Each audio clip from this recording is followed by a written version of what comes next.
கனவெங்கும் தித்தித்தாய். அத்தியாயம் 10. பிரவீன் அலுவலகத்திற்கு வந்து கொண்டிருக்கும் போது வழியில் ரஞ்சித் தனியாக நின்று கொண்டிருப்பதை பார்த்து அவன் அருகே வண்டியை நிறுத்தினான். பிரவீன் சார், இங்க என்னடா பண்ற? காலேஜுக்கு போவாம? ஃப்ரெண்ட்ஸ் கூட வந்த, அவங்கெல்லாம் டீ குடிக்க போனாங்க, அதான் இங்க வந்து நிக்கிற. நீ ஏன் அவங்க கூட போல? அது சார், நான் டீ குடிக்கிறது இல்ல. வாட்? அன்னைக்கு ஹாஸ்பிட்டல்ல வச்சு குடிச்சதை பார்த்தனே. என்னடா அமைதியாயிட்ட? அது கையில காசு இல்ல சார். பிரவீன் உடனே தனது வண்டியிலிருந்து இறங்கி ரஞ்சித்தின் தோள்களில் கையை போட்டவன் அந்த சிறிய கடைக்கு அழைத்துச் சென்றான். ரஞ்சித்தின் நண்பர்கள் அமர்ந்திருந்த டேபிளின் எதிர் திசையில் இருவரும் அமர, உனக்கு என்ன வேணுமோ ஆர்டர் கொடு. சார், என்கிட்ட காசு இல்ல. வேற என பிரவீன் அழைக்க, சொல்லுங்க சார், என்ன வேணும்? நீயே சொல்லுடா. ஒரு டீ மட்டும் போதும் அண்ணாச்சி. எங்க கூட 2 பப்ஸ் ஒரு சமோசா எடுத்துட்டு வாங்க. சர்வர் அரை நிமிடத்தில் அவர்கள் கேட்டதை டேபிளில் வைத்தார். மொத்தமா உனக்கு தான், சாப்பிடு. சார், இதுக்கு மட்டும் காசு அக்கா கிட்ட கேட்டுடாதீங்க. அக்கா பாவம், இன்னைக்கு தான் அதுக்குன்னு கல்யாணத்துக்கு வச்சிருந்த நகையை எடுத்து விற்க போச்சு. வாட்? ஆமா சார், ஏதோ லோன் கட்டணுமா, அப்படிதான் சொல்லி எடுத்துட்டு போனா. நான் கூட நீங்க தான் உதவி செஞ்சீங்கன்னு நினைச்சேன். வீட்ல இருந்து எப்ப கிளம்புனா? லேட்டா தான் சார் கிளம்புனா. நான் காலேஜுக்கு வர வரைக்கும் அவ ஆபீஸ்க்கு போகல. அவ எந்த கடைக்கு போவான்னு தெரியுமா? வீட்ல இருந்து கொஞ்ச தூரத்துல ஒரு சேட்டு கடை இருக்கு, அங்கதான் போவான்னு நினைக்கிறேன். இந்தா என ஒரு 500 ரூபாய் தாளை அவனிடம் கொடுத்து அவசரமாக கடையிலிருந்து வெளியே வந்தவன் சேட்டு கடையை நோக்கி விரைந்தான். காட்வின் 10 மணிக்கு மீட்டிங் இருப்பதால் அலுவலகத்திற்கு சென்று அதன் பிறகு மீட்டிங் அட்டென்ட் செய்யலாம் என விரைவாக கிளம்பிக் கொண்டிருந்தான். தனது அறையிலிருந்து வெளியே வர அனைவரும் உணவு உண்டு கொண்டிருக்க அவர்களின் அருகே வந்து அமர்ந்தான். வேலையால் அவனுக்கும் பரிமாற உணவை உண்டபடி சாராவை தான் பார்த்து கொண்டிருந்தான். காட்வின், ஜோசப் அழைக்க, சொல்லுங்கப்பா, மகி லைஃப்ல என்ன தாண்டா நடக்குது? எப்படி அந்த பொண்ணு மகியை மேரேஜ் பண்ணிக்க சம்மதிச்சா? அதுவும் எல்லா உண்மையும் தெரிஞ்சதுக்கு அப்புறம். ஏதோ பெருசா பிளாக்மெயில் பண்ணி தான் அவளை சம்மதிக்க வச்சிருக்கான். அவனுக்கு வேலை செய்ய எவ்வளவு திறமையானவங்கலாம் இருக்காங்க. எதுக்கு இந்த பொண்ணோட லைஃப்ல இவன் விளையாடணும்? எனக்கு என்னவோ மகிக்கு அந்த பொண்ணை பிடிச்சிருக்குன்னு நினைக்கிறேன். ரோசி சொல்ல, நாங்களும் ஃபர்ஸ்ட் அப்படிதான் நினைச்சோம். ஆனா மகியை பத்தி உங்களுக்கு முழுசா தெரியல. நானும் எவ்வளவோ சொல்லி பார்த்துட்டேன், கேட்க மாட்டேங்கிறான். சரி, உண்மை தெரிஞ்சா தர்ஷினி சம்மதிக்க மாட்டான்னு நினைச்சேன். அவளும் வந்து சம்மதம் சொல்லிட்டா. கர்த்தர் அவனுக்கு தர்ஷினி தானே எழுதி வச்சிருக்காருப்பா, அதை யாரால மாத்த முடியும்? ஜோசப் சொல்ல, சந்தோஷமா பாத்துக்கிட்டா கவலை இல்லையேப்பா. ஏதோ குத்தகைக்கு எடுக்கிற மாதிரி இல்ல அவளை மேரேஜ் பண்ணிக்க நினைக்கிறான். நீயே கொஞ்சம் யோசிச்சு பாருப்பா. உன்னோட கம்பெனில எத்தனை பேர் திறமையானவங்களா இருக்காங்க. அத்தனை பேரையும் அவனுக்கு கீழே கொண்டு வரணும்னு நினைக்கிறானா? இல்லையே. அப்படின்னா அந்த பொண்ணு அவனுக்கு பிடிச்சிருக்குன்னு தானே அர்த்தம். ரோசி சொல்ல, இல்லம்மா, தர்ஷினி மகேஷ் அளவுக்கு திறமையானவ. இது வரைக்கும் எனக்கு தெரிஞ்சு மகேஷ் மட்டும்தான் இவ்வளவு டேலண்டடா பாத்திருக்கேன். தர்ஷினி திறமையில அப்படியே மகேஷ் தான். அப்படிப்பட்டவளை எப்படி அவன் லூஸ்ல விடுவான்? அதான் எப்பவும் தனக்கு கீழே அவருக்கணும்னு நினைக்கிறான். சரிப்பா, நீ அதை நினைச்சு டென்ஷன் ஆகாத. எது நடக்கணுமோ அது நல்லதாவே நடக்கட்டும். சரி, இன்னைக்கு ஒரு இம்பார்ட்டன்ட் மீட்டிங் இருக்கு, நான் கிளம்புறேன் என்றவன் குடும்பத்தாரிடமிருந்து விடை பெற்று அலுவலகம் நோக்கி விரைந்தான். தர்ஷினி மகேஷிடம் பேசிய பின்பும் கோபம் அடங்காமல் இருக்க தன் ஒரே தோழி தேவிகாவின் நினைவு வர அவளிடம் கூறி ஆறுதல் பெறலாம் என அவளுக்கு அழைத்தாள். தேவிகாவோ வேறொரு மனநிலையில் சாலையின் ஓரம் நடந்து கொண்டிருக்க தர்ஷினியிடமிருந்து போன் வர அதை அட்டென்ட் செய்தாள். தர்ஷி, தேவி ஆபீஸ்லயா இருக்க? இல்ல, நான் இன்னும் ஆபீஸ் போகல. உன்கிட்ட கொஞ்சம் பேசணும். என்னடி புதுசா பர்மிஷன் எல்லாம் கேட்குற? அது என மகேஷ் தன்னிடம் நடந்து கொண்ட அனைத்தையும் கூறி தான் திருமணத்திற்கு ஒத்துக்கொண்டதையும் சொல்ல, வாட், நம்ம மகேஷ் சார் அப்படி பண்ணாரு? இவ்வளவு நடந்ததுக்கு அப்புறமும் எதுக்கடி மேரேஜுக்கு சம்மதிச்ச? உனக்கே தெரியும் என் அப்பாவோட நிலைமையை பத்தி. நான் மட்டும் சம்மதிக்காம இருந்தா நிச்சயம் எங்களுக்குள்ள நடந்ததை எல்லாத்தையும் மகேஷ் எல்லாரும் முன்னாடியும் சொல்லுவான். அதை கேட்டா அப்பாவோட நிலைமை என்ன ஆகும்னு யோசிச்சு பார்க்க கூட என்னால முடியல. அந்த ஒரே காரணத்துக்காக தான் நான் சம்மதிச்சேன். எப்படி இப்படிப்பட்டவன் கூட வாழ போற? யார் அவன் கூட வாழ போறா? நீ தானடி சொன்ன மேரேஜுக்கு ஒத்துக்கிட்டேன்னு. மேரேஜுக்கு ஒத்துக்கிட்டா கட்டாயம் அவன் கூட வாழ்ந்துதான் ஆகணுமா என்ன? என்னடி சொல்ல வர? எனக்கு எதுவும் புரியல. அவன் எதை என் பலவீனம்னு நினைச்சு கல்யாணத்துக்கு ஒத்துக்க வச்சானோ அது என்னோட பலவீனம் இல்லைன்னு புரிய வச்சு அவனை அடியோட அழிச்சு அவனுக்கு நான் யாருன்னு நிரூபிப்பேன். என்ன தாண்டி சொல்ல வர? அப்படின்னா உன்னோட வாழ்க்கைய பத்தி? என்னோட வாழ்க்கைய நான் நல்லா தான் வாழ போறேன், அதுல உனக்கு எந்த சந்தேகமும் வேணாம். அடியே, என்ன தாண்டி பண்ண போற? அவனை நான் பெருசா அவமானப்படுத்த போறேன். இதுல இருந்து அவன் மீண்டு வர்றதுக்கு இந்த ஜென்மம் பத்தாது. தர்ஷினி, தெரிஞ்சுதான் பேசுறியாடி? நம்மளால அவரோட நிழல கூட தொட முடியாது. அந்த உயரத்துல இருக்கிறவரை உன்னால எப்படி பழி வாங்க முடியும்னு நினைக்கிற? அந்த ஒரே காரணத்துக்காக தானே அவனும் என்ன இந்த அளவுக்கு கொண்டு வந்து நிப்பாட்டி வச்சிருக்கான். என்னோட நிம்மதியை அழிச்சவனை என்னால சும்மா விட முடியாது தேவிகா. என்ன பண்ணாலும் ஒரு முறைக்கு 10 தடவை யோசிச்சு பண்ணுடி. அம்மா, நீ ஏன் இன்னும் ஆபீஸ்க்கு போகல? உடம்புக்கு ஏதாவது முடியலையா என்ன? நான் லூசு மாதிரி ஏன் சோக கதையை உன்கிட்ட சொல்லிட்டு இருக்கேன். என்னடி இப்படி சொல்ற? நீ என்கிட்ட இதெல்லாம் ஷேர் பண்ணாம வேற யார்கிட்ட சொல்ல போற? எனக்கு ஒன்றும் இல்லடி, நான் நல்லதான் இருக்கேன். காலையில லைட்டா தலைவலிக்கிற மாதிரி இருந்துச்சு, அதான் ஆபீஸ்க்கு லேட்டா கிளம்பி போறேன். இப்போ எப்படி இருக்கு? ஓகே. சரிடி, பார்த்து கவனமா போ, நான் போனை வச்சிடுறேன் என்றவள் போனை வைக்க, தேவிகாவும் தர்ஷினியின் நிலைமையை பார்க்கும்போது தன் நிலைமை தூசிதான் என நினைத்து தன்னை தானே தேற்றியவள் சேட்டு கடையை நோக்கி நடந்தாள். ஒரு வாரமாக 50 பயில்வான்களின் பாதுகாப்பில் ஜெகன், பரத்வாஜ் மற்றும் வக்கீலும் இருக்க இன்று வரை அவர்களை மகேஷ் வந்து பார்க்கவில்லை. ஒரு நாள் பிரவீன் வந்ததோடு சரி, அவர்களின் பக்கத்து அறையில் அசோகனும் அதே நிலையிலேயே இருந்தான். டேய் பரதேசி நாயங்களா, இன்னும் எத்தனை நாளைக்கு நாயங்களை இங்க அடைச்சு வைக்க போறீங்க? சார் கொஞ்சம் அமைதியா பேசுங்க, கேசவன் சொல்ல. நான் எதுக்குடா அமைதியா பேசணும்? நாம இங்க வந்து எத்தனை நாள் ஆச்சுன்னு கூட எனக்கு தெரியல. இன்னும் எவ்வளவு நாள் இப்படியே இருக்க சொல்ற? உன்ன மாதிரி சோறு கண்ட இடம் சொர்க்கம் மாதிரி என்னால இருக்க முடியாது. என்னடா எங்க சத்தம்? இப்பவே அந்த மகேஷை இங்க வர சொல்லு. நீ யாருடா எங்களுக்கு கட்டளை போட? டேய், நான் இப்ப சொல்றத கேட்கல. என்னடா பண்ணுவ? ரவுடி தம்பி, தயவு செஞ்சு எங்களை இங்கிருந்து விட்டுருங்க. எனக்கு சுகர், பிரஷர் எல்லாம் இருக்கு. மாத்திரை தின்னு எவ்வளவு நாள் ஆச்சுன்னே தெரியல. இப்படியே நிறைய நாள் உயிரோட இருக்க முடியாதுப்பா. பெருசு, பேசாம இரு. உன்னோட புள்ளையும் அடக்கி வை. எங்க பாஸுக்கு உங்களை எப்ப என்ன பண்ணணும்னு தெரியும். அப்படி என்னதான் பண்ண காத்துக்கிட்டு இருக்கான்? இப்பவே அவனை போன் போட்டு வர சொல்லு. இல்ல என்னோட போனையாவது என்கிட்ட கொடுங்கடா. வக்கீல் சார், இவனை பேசாம இருக்க சொல்லுங்க, இல்லைன்னா எங்க கையால அடிப்பட்டே செத்துருவான் என மிரட்டும் துணியில் கூறி அறையை விட்டு வெளியேறினர். கேசவனும் தன்னால் முயன்ற அளவு இருவர்களையும் தன் பேச்சு திறமையால் ஒருவாறு அமைதிப்படுத்தினான். தேவிகா அலுவலகத்திற்கு செல்லும் சாலையோரத்தில் நடந்து கொண்டு வர, தர்ஷினியிடமிருந்து போன் வர, பாதையில் அமைக்கப்பட்டிருந்த நடைமேடையில் அமர்ந்து பேசி முடித்த பின் சேட்டு கடையை நோக்கி சென்றாள். அவள் அந்த கடையில் காலடி எடுத்து வைக்கும் அந்த நொடி அவளின் முன்னால் ஒரு உயர் ரக வாகனம் வந்து நின்றது. அவ்வாகனம் பிரவீனின் கார் தான் என்று தெரிந்ததால் அதை வகை கெடுக்காமல் கடைக்குள்ளே செல்ல போனவளை காரிலிருந்து வேகமாக இறங்கி வந்த பிரவீன் தடுத்து நிறுத்தினான். இங்க என்ன பண்ற? அது எதுக்கு சார் நான் உங்ககிட்ட சொல்லணும்? ஓ, உங்ககிட்ட கடன் பட்டிருக்கிறதுனால சொல்லணும்னு நினைக்கிறீங்களா? இங்க பாரு, நான் உங்ககிட்ட நேத்தைக்கு அந்த அர்த்தத்துல எதுவும் சொல்லல. அது நான் உங்களோட எந்த விளக்கமும் தேவையில்லை சார். எனக்கு கொஞ்ச நேரம் பொறுங்க, நான் உங்களோட கடத்தை அடைச்சிடுறேன். நான் ஒன்னும் இவ்வளவு அவசரமா உங்ககிட்ட கேட்கலையே. என்ன இருந்தாலும் 3வது மனுஷன் கிட்ட கடன் பட்டிருந்தா ஒரு மன உறுத்தல் இருக்கும் தானே. அது இன்னையோட தீர்ந்து போகட்டும். வாட், 3வது மனுஷனா? வேற நீங்க எனக்கு யார் சார்? பிரவீன் அவளின் கையை பிடித்து தனது வண்டிக்குள் தள்ளியவன் புயல் வேகத்தில் அங்கிருந்து கிளம்பி சென்றான். இப்ப என்ன பண்ணிட்டு இருக்கீங்க? என்ன எதுக்கு உங்க கூட அழைச்சிட்டு போறீங்க? என்னன்னு எனக்கே தெரியல. உன்னோட விஷயத்துல மட்டும் எனக்கு கோபம் தலைக்கால் புரியாம வந்துகிட்டு இருக்கு. கொஞ்ச நேரம் அமைதியா கூட வந்தேன்னா உனக்கு நல்லது. உங்க கூட நான் எதுக்கு வரணும்? வாயை மூடிட்டு வான்னு சொன்னேன். நல்லா இருக்கு சார் நீங்க பண்றது. உங்களெல்லாம் நான் என்னவோன்னு நினைச்சேன். இப்பதானே தெரியுது உங்க லட்சணம் பத்தி. வெளி உலகத்துக்கு மட்டும் பொண்ணுங்கனாலே பிடிக்காத மாதிரி நடந்துக்கிட்டு உள்ளுக்குள்ள நீங்க பண்ற கேவலமான விஷயம் இருக்கே. அப்படி என்னடி கேவலமான விஷயத்த நீ பார்த்த? ஏன் உங்களுக்கு தெரியாது? மகேஷ் சார் தர்ஷினியை ரேப் பண்ணி தான் மேரேஜுக்கு சம்மதிக்க வச்சாருன்னு. வாட் என அதிர்ந்து காரை சடன் பிரேக் போட்டு நிப்பாட்ட, தேவிகா அவன் அசந்த நேரத்தில் வண்டியிலிருந்து இறங்கி பஸ் நிலையம் நோக்கி நடந்தாள். அந்த ஆடம்பரமான ரெஸ்டாரண்டில் கரண் புக் செய்திருந்த டேபிளில் மகேஷ், காட்வின் அமர்ந்திருக்க, முருகவேல் சாரும் தர்ஷினி, பிரவீனும் வராமல் இருந்தனர். டேய், அந்த பிரவீன் எங்க இருக்கான்னு கூப்பிட்டு கேளு. இன்னும் ஆளை காணல. வீட்ல இருந்து அப்பவே கிளம்பிட்டேன்னு வேற சொன்னான். இந்த தர்ஷினி வேற எப்பதான் வர போறாளோ? கரண் ஒரு ஓரமாக நின்றிருந்தவன் மகேஷின் கோப பேச்சு கேட்டு அவன் பக்கத்தில் வர, கரண், தர்ஷினிக்கு போன் பண்ணிப்பாரு. முருகவேல் சார் வர்றதுக்கு முன்னாடி அவ இங்க வந்தாவணும். காட்வின் சொல்ல, ஓகே சார், இதோ பண்ணிடுறேன். நீ பிரவீனுக்கு ஃபோன் போடுறா, மகேஷ் சொல்ல. ஓகே மச்சே என அவனுக்கு டயல் செய்ய, ஹலோ மச்சான், எங்கடா இருக்க? அங்கதான்டா வந்துட்டு இருக்கேன். சீக்கிரம் வந்து தொலைடா. மகேஷ் வேற எரிஞ்சு விழுந்துட்டு இருக்கான். இன்னும் 10 நிமிஷத்துல முருகவேல் சார் வேற வந்துருவாரு.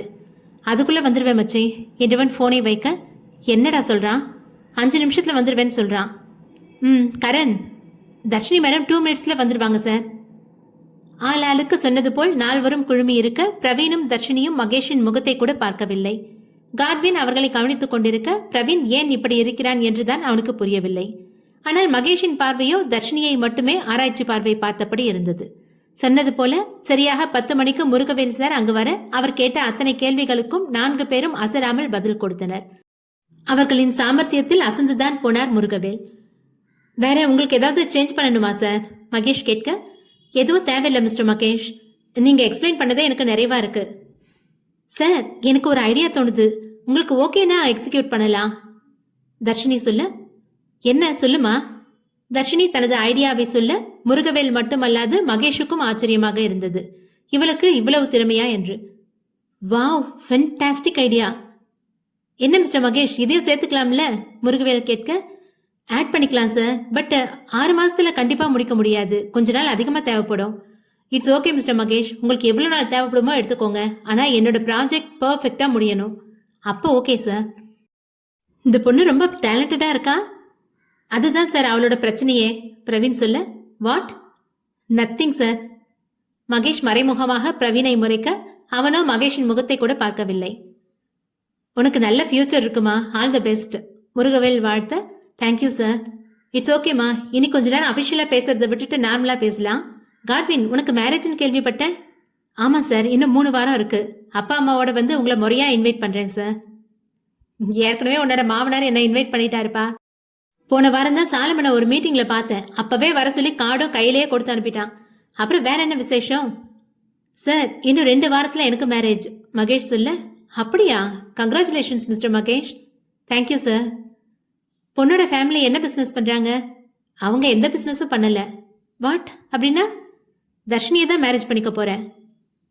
அடாடா, உனக்கு ஏத்த திறமையான பொண்ணாதான் பிடிச்சிருக்க. மிஸ்டர் பிரவீன், அப்ப நீ தான் பாக்கி. எப்ப குட் நியூஸ் சொல்ல போற? கூடிய சீக்கிரமே சொல்லிடுறேன் சார்.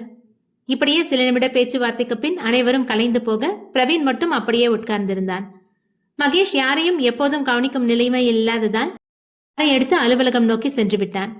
காட்வின் தனது நண்பன் ஏதோ யோசனையில் அமர்ந்திருப்பதை பார்த்து அவன் எதிரில் அமர, தர்ஷினி முதல் ஆளாக வெளியேறியவள் கரண் ஏதோ சொல்ல அவள் அருகே வர அவனையும் கண்டு கொள்ளாமல் வீட்டிற்கு விரைந்தாள். மகி ரொம்ப பெரிய தப்பு பண்ணிட்டான்டா. என்னடா சொல்ற? அப்படி என்ன தப்பு பண்ணா? தர்ஷினியை ரேப் பண்ணி தான் மேரேஜுக்கு சம்மதிக்க வச்சிருக்கான். வாட்? ஆமாண்டா மச்சி. இவன் ஏதோ பண்ணியிருக்கான்னு தெரியும், ஆனா இப்படி பண்ணியிருப்பான்னு நான் கொஞ்சம் கூட யோசிச்சு பார்க்கலடா. இப்ப என்னடா பண்ண? தர்ஷினி ரொம்ப பாவம் மச்சி. அவளுக்கு நம்ம கண்டிப்பா ஹெல்ப் பண்ணியே ஆகணும். இந்த கல்யாணம் நடக்கட்டும். என்னடா நீயே இப்படி சொல்ற? இல்லைன்னா தர்ஷினிக்கு இதை விட ப்ராப்ளத்தை கொடுப்பான். அதுவும் கரெக்ட் தான். நாம இப்ப தர்ஷினிக்கு ஆறுதலா இருக்கணும். அம்மா, உனக்கு எப்படி இந்த விஷயம் தெரிஞ்சிச்சு? தேவிகா சொன்னாடா. ஓ, தர்ஷினியும் அவளும் ஃப்ரெண்ட் இல்ல. அம்மா, அவளோட காம்ப்ரமைஸ் ஆயிட்டியா? எங்க, மகி இப்படி பண்ணதுனால நானும் அப்படிதான் நினைக்க ஆரம்பிச்சிட்டா. மகி எந்த தைரியத்துல இப்படி எல்லாம் பண்றான்டா. சே, இந்த விஷயம் வெளியே தெரியக்கூடாதுன்னு தான் தர்ஷினி மேரேஜுக்கு சம்மதிச்சிருக்கணும். அந்நேரம் மகேஷிடமிருந்து பிரவீனுக்கு கால் வர திரையை பார்த்தவனுக்கு முகம் மாற, யாருடா மச்சி? வேற யாரு, மகி தான். ஏன் இன்னும் ஆஃபீஸ்க்கு வரலன்னு கத்த போறான். அட்டன் பண்ணி பேசு. ஹலோ மகி, இன்னும் 2 பேரும் எங்கடா இருக்கீங்க? ரெஸ்டாரண்ட்ல. சீக்கிரமா ஆஃபீஸ்க்கு வாங்கடா. ஒர்க்கு தலைக்கு மேல போயிட்டு இருக்கு. நீங்க என்னடானா சாவகாசமா ரெஸ்டாரண்ட்ல இருந்து கதை பேசிட்டு இருக்கீங்க. 10 மினிட்ஸ்ல வருவோண்டா என போனை கட் செய்தான். வா மச்சி, ஆஃபீஸ்க்கு போலாம். இல்லைன்னா அந்த கரண் மேலதான் எல்லா கோபத்தையும் காட்டுவான். சரி வா. இருவரும் அலுவலகத்தை நோக்கி சென்றனர். 15 நிமிடத்தில் அலுவலகத்தை அடைந்தவர்கள் மகேஷின் முகத்தை கூட பார்க்காமல் தங்கள் வேலையில் மூழ்கினர். தன் நண்பர்களின் நடவடிக்கை இன்று வித்தியாசமாக இருக்கவும் வேலையில் கவனம் செலுத்த முடியாமல் அவர்கள் இருவரையுமே நோட்டமிட்டபடி இருந்தான். மனது தானாக சிறிது நேரத்திற்கு முன்பு தர்ஷினியுடன் நடந்த உரையாடலை யோசிக்க தொடங்கியது. மகேஷ் ரெஸ்டாரண்டிலிருந்து வெளியே வந்தவன் தனது காரில் ஏறி செல்லும் வழியில் தர்ஷினி யாருடனோ போன் பேசியபடி சாலையோரம் தனது ஸ்கூட்டியின் மேல் உட்கார்ந்திருந்தாள். மகேஷ் அவளின் பக்கவாட்டில் வண்டியை நிறுத்தியவன் அவள் எதிரே போய் நிற்க, தன் எதிரே ஒரு உருவம் நிற்பதையே வகைக்கு கொள்ளாமல் போன் பேசியபடியே இருந்தாள். தர்ஷினி தன்னை கண்டு கொள்ளாமல் உதாசீனப்படுத்தியதும் அவளின் மேல் கோபம் வர அவளின் போனை வாங்கி அழைப்பை துண்டித்தவன் தனது பாக்கெட்டில் போட்டுக்கொண்டான். என்ன பண்ற? நான் தான் நிக்கிறேன்னு தெரியுதுல்ல, என்ன கண்டுக்காம உன் பாட்டுக்கு போன்ல பேசிட்டு இருக்க. நான் எதுக்கு உனக்கு ரெஸ்பான்ஸ் பண்ணணும்? என்ன ஒவ்வொரு வாட்டியும் உனக்கு ஞாபகப்படுத்தணுமா? இன்னும் 2 வாரத்துல நமக்கு மேரேஜ். அதெல்லாம் நல்லாவே ஞாபகம் இருக்கு. இப்ப கிளம்புறியா? இந்த திமிருக்கு சீக்கிரமாவே உனக்கு நான் பதிலடி கொடுக்குறேன்டி. யாருக்கு யார் பதிலடி கொடுக்குறாங்கன்னு பாப்போம். அம்மா, இந்த ரூட்ல எதுக்கு நீ போயிட்டு இருக்க? இது உன்னோட வீட்டுக்கு போற வழி இல்லையே. அதை எதுக்கு நான் உன்கிட்ட சொல்லணும்? சொல்லித்தான் ஆகணும். எப்போ உன்னை நான் எடுத்துக்கிட்டேனோ அந்த நிமிஷத்துல இருந்து நீ முழுசா எனக்கு தான் சொந்தம். ஓ அப்படியா? அப்படி நீ நினைச்சுக்கிட்டா அதுக்கு நான் பொறுப்பு இல்ல. இப்ப எங்க போறேன்னு கேட்டேன். சொல்ல முடியாது. அந்த நேரம் தர்ஷினியின் போன் ஒலிக்க தன் பாக்கெட்டில் இருந்த போனை எடுத்து அதன் திரையை பார்த்தவனுக்கு கோபம் பொத்து கொண்டு வந்தது. இவகிட்ட பேச உனக்கு என்னடி இருக்கு? நான் யார்கிட்ட வேணாலும் என்ன வேணாலும் பேசுவேன். அதை கேட்க உனக்கு என்னடா உரிமை இருக்கு? இங்க பாரு, பப்ளிக் பிளேஸ்னு கூட பார்க்க மாட்டேன், பல்ல உடைச்சிருவேன். மரியாதையா பேசு. போனை கொடுக்குறியா? இவன் கூட இனிமேல் நீ பேசக்கூடாது. அவன் என்னோட ஃப்ரெண்டு. ஆனா அவனுக்கு நீ அப்படி இல்லையே, உன்னை லவ் பண்ணவனாச்சே. ஆனா அவன் இப்போ அப்படி இல்லை. அவன் என்கிட்ட நடந்த எல்லாத்துக்கும் சாரி கேட்டுட்டான். இப்ப நாங்க ஜஸ்ட் ஃப்ரெண்ட்ஸ் மட்டும்தான். போனை கொடு. உனக்கு ஜென்ஸ் மென்டாலிட்டி பத்தி என்னடி தெரியும்? எவனாலையும் தான் லவ் பண்ண பொண்ணை கண்டிப்பா ஃப்ரெண்டா பார்க்க முடியாது. அப்படி பார்க்க ட்ரை பண்ணுறானா அவன் கண்டிப்பா நடிக்கிறான்னு தான் அர்த்தம். அது உன்னோட மென்டாலிட்டியா மட்டும்தான் இருக்கும். பாலா அப்படிப்பட்டவன் இல்ல. நீ என்னடி ஓவரா அவனுக்கு சப்போர்ட் பண்ற? நான் இவ்ளோ சொல்ற, கொஞ்சமும் புரிஞ்சுக்க ட்ரை பண்ண மாட்டேங்கிற.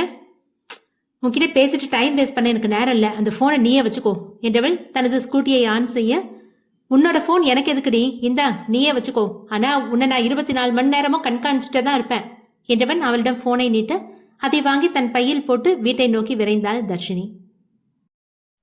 தனது நினைவலைகளிலிருந்து வெளியே வந்தவன் கரணை அழைக்க அவனும் சில ஃபைல்களுடன் அறைக்கு வந்தான். என்ன சொன்னதெல்லாம் பண்ணிட்டியா? Yes sir. அவங்க 2 பேருக்கும் காட்டி சைன் வாங்கிட்டு வா. ஓகே சார் என்றவன் ஃபைலை கொண்டு காட்வின் பிரவீன் இடத்தில் வைக்க, என்ன புது புது ஃபைலா இருக்கு? ஆமாம் சார், புது ஃபைல் தான். சரி நாங்கள் பார்க்குறோம், நீ போ. ஓகே சார் என்று வெளியேற மகேஷ் அவர்களின் எதிரே வந்து நின்றான். ஆனாலும் இருவரும் அவனை நிமிர்ந்து கூட பார்க்கவில்லை. எதுக்கு இப்போ நீங்கள் 2 பேரும் என்னை அவாய்ட் பண்ணுறீங்க?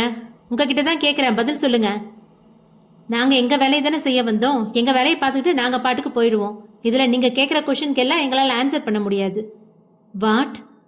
எங்களை வேலை பார்க்க விடுறீங்களா சார்? டேய், உங்கள் 2 பேருக்கும் என்னடா ஆச்சு? இருவரும் அவனின் பேச்சை காதில் வாங்காமல் தனக்கென இருந்த தனித்தனி கேபின்களில் போய் அமர்ந்தனர். மகேஷ் நண்பர்கள் தன்னை புறக்கணிப்பதை நம்ப முடியாமல் நின்ற இடத்திலேயே உறைந்து நின்றிருந்தான். தர்ஷினி மீட்டிங் முடிந்து பாலாவை பார்க்கும் நோக்கத்துடன் வெளியே வந்தவள் மகேஷின் இடையூறால் தனது எண்ணத்தை மாற்றி தன் வீட்டிற்கே வந்தாள். அவளின் வண்டி சத்தம் கேட்டவுடனேயே சோட்டா பீம் அவனது வீட்டிலிருந்து தர்ஷினியை நோக்கி ஓடி வந்தான். வீட்டின் பக்கவாட்டில் வண்டியை நிறுத்தியவள் சோட்டா பீமை தூக்கி தன் இடுப்பில் வைத்தவாறு வீட்டிற்குள் நுழைந்தாள்.